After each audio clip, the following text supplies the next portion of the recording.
A single strike, a region on fire, a world holding its breath.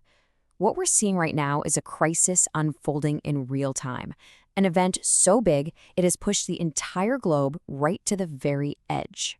So, how did we get here, and how did it happen so incredibly fast?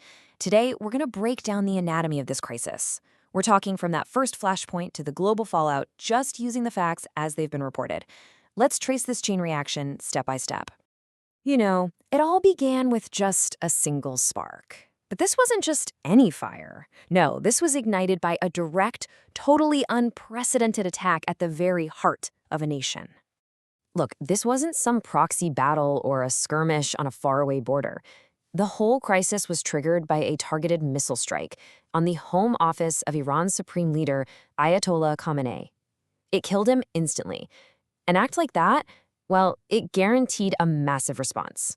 But this is where it gets deeply personal, not just political. The attack didn't just kill the leader, it also killed his wife, his daughter-in-law, and several of his grandchildren who were right there with him. And that detail, that is absolutely crucial. It transformed a political act into a profound national wound.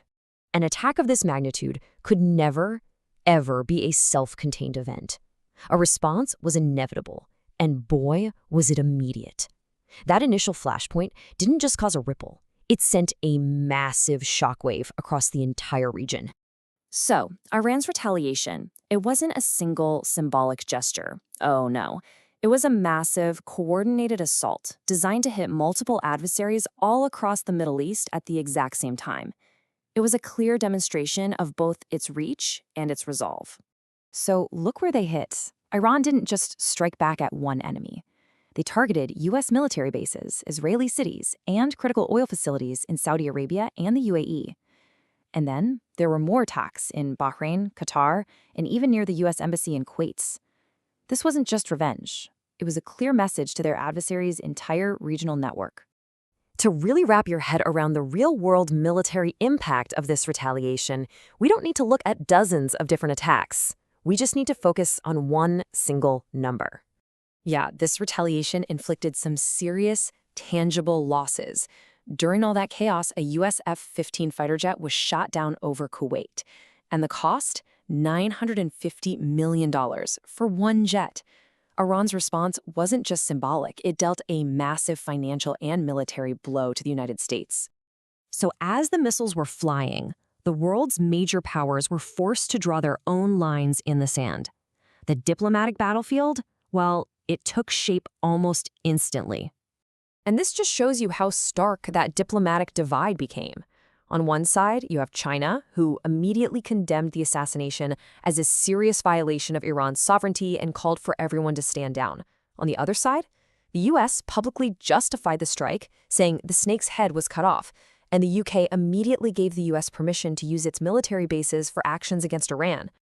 Now, despite a statement from the U.S. president suggesting that, maybe Iranian leaders wanted to talk, Iran's public response was definitive. It was uncompromising.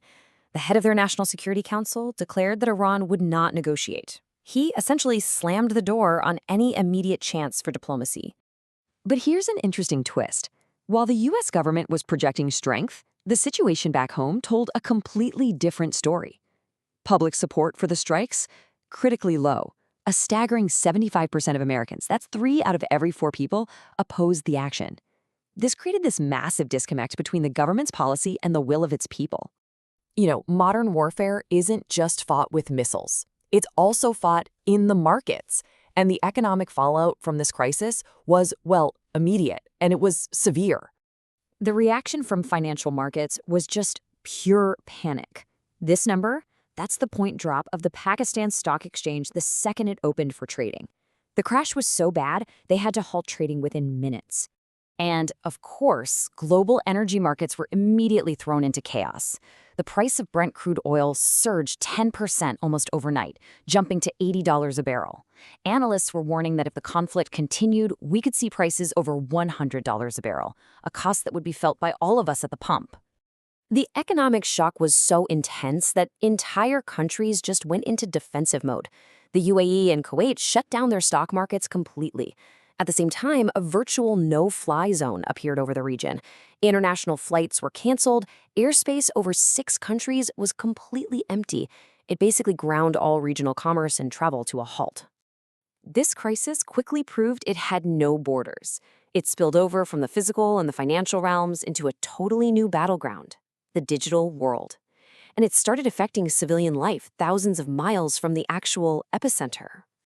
And this opened up a whole new front in modern conflict.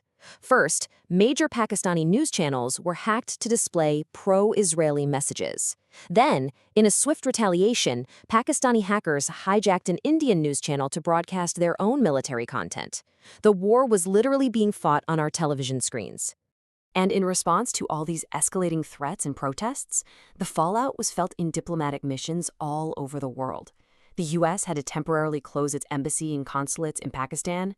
Meanwhile, cities like Islamabad completely sealed their red zone, that heavily fortified area that houses foreign embassies, just bracing for whatever might come next. So let's recap.